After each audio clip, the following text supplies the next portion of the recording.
Two people walk into the exact same bank, they enter through the same door, speak to the same employees, and use many of the same banking services. But one customer has just $500 in their account. The other has $25 million.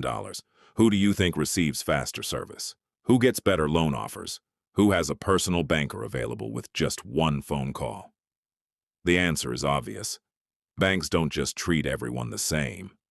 The way you're treated often depends on the value you bring to the bank.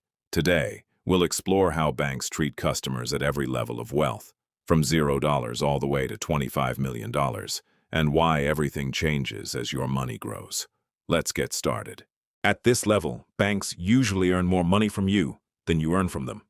Many people in this category experience overdraft fees, monthly account maintenance fees, ATM charges, very low interest on savings. Banks see you as a regular retail customer. You're unlikely to receive personalized financial advice or premium services. If you apply for loans, banks may also look more carefully at your income and credit history before approving you. For most people, this is simply the beginning of their financial journey. As your savings increase, your banking relationship becomes more stable.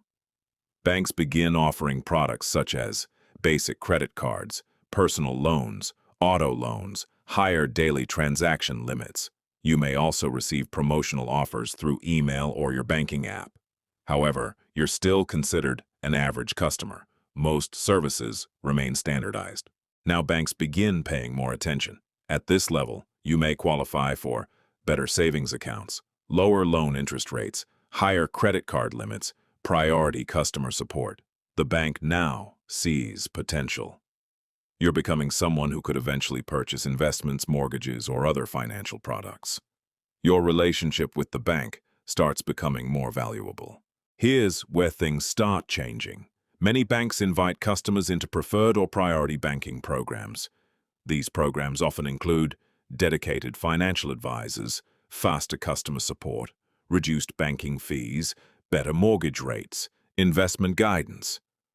Instead of simply processing transactions, banks begin helping you manage your money more efficiently. Their goal is simple: keep you as a loyal long-term customer. Welcome to wealth management. Banks now understand that your financial needs are becoming more complex. You may receive professional assistance with investment planning, retirement strategies, tax-efficient investing, estate planning. At this stage, banks focus less on everyday banking and more on helping you preserve and grow your wealth over many years. Now you're considered a high net worth individual. Banks actively compete to earn your business.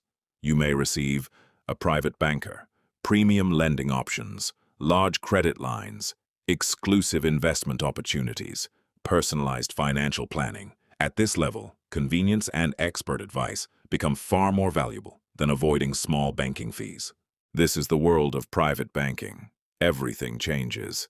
Clients at this level often receive a dedicated relationship manager, direct phone access 24 hours a day, customized investment portfolios, international banking support, tax specialists, estate planning experts, family office services.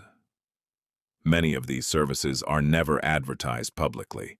They're available only through invitation or by meeting high asset requirements. The answer is business. A customer with only a few $100s may generate very little revenue for the bank, but a customer with millions of dollars can generate significant income through investments, lending, wealth management, and other financial services. The more assets a client has, the more valuable that relationship becomes. That's why banks invest more time, resources, and specialized services into their wealthiest customers. No matter where you are today, understanding how banks operate can help you make smarter financial decisions. As your wealth grows, your banking experience often changes as well. The goal isn't simply to earn more money. It's to build enough wealth that financial institutions want to compete for your business.